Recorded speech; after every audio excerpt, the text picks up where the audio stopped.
Closeup one তারকা রিংকু এখন এতটাই অসুস্থ যে গান গাইতে পারেন না, ঠিকমতো চলাফেরাও করতে পারেন না। জনপ্রিয় এই গায়ক এখন সবকিছু ছেড়ে পড়ে আছেন নিজের গ্রামের বাড়িতে।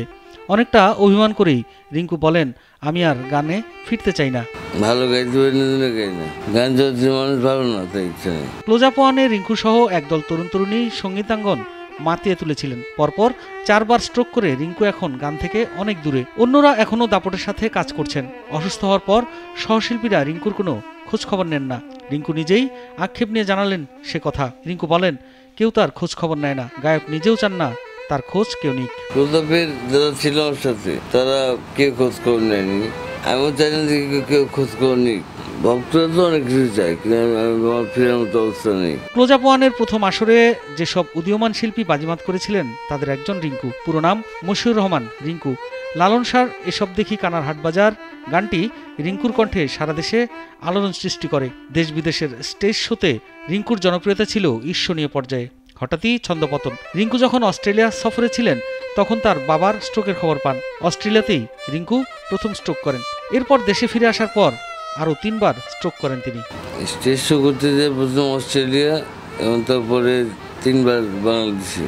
4 বার স্ট্রোক করার পর রিংকু এখন ভালো মতো কথাও বলতে পারেন না। যার সাথে কথা বলেন খুবই কম কথায় কাজ সারেন। গানের মানুষ ঠিক মতো কথা বলতে পারছেন না, এই কষ্ট থেকেই সবাইকে এড়িয়ে চলছেন রিংকু। গান গাইতে পারছেন না বলে গানের ভুবনে ফেরারও কোনো ইচ্ছে নেই রিংকুর। যতদিন অসুস্থ থাকবেন ততদিন গ্রামের বাড়িতেই থাকবেন বলে জানান। গান জগতের অফার এখনো পাই, কিন্তু আমি তো নিজে ভালো করে গাইতে পারি না। যদি গাইতে পারতাম তো অবশ্যই দিতাম। আবার কি আপনি কি গানের জগতে যাইতে চান না? ইচ্ছা নাই। ইচ্ছা নাই কেন, এটা যদি একটু বলতেন। গান জগতের মানুষ ভালো না তাই ইচ্ছা নেই। রিংকুর কাছে এখনো গানের প্রস্তাব আসে, কিন্তু সব প্রস্তাব ফিরিয়ে দেন তিনি। রিংকুর ভাষায়, গান এখন আর ভালো গাইতে পারি না বলে গাই না। এখন কি গানের কোনো অফার টফার পান? অফার তো আছে, আমি গাই না, ভালো গাইতে পারি না গাই না।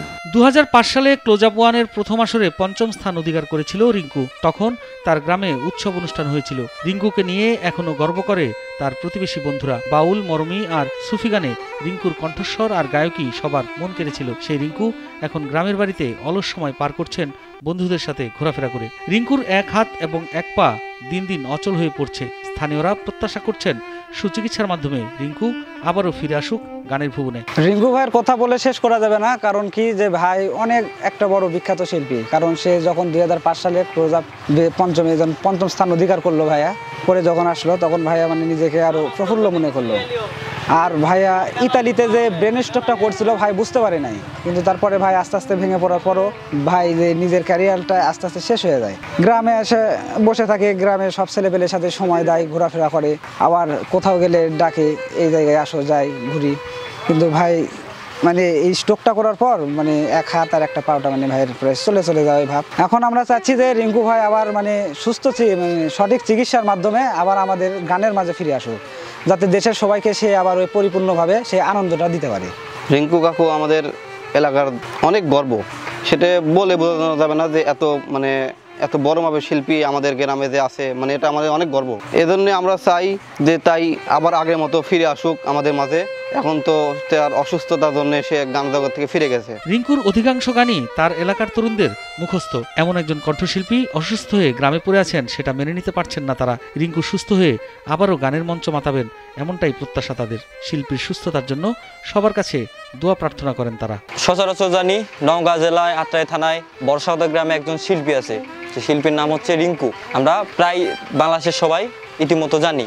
তো সে আজ মধ্যে 4 বার স্ট্রোক করার কারণে সে মঞ্চ থেকে আজ অনেক দূরে, গান জগৎ থেকে অনেক দূরে।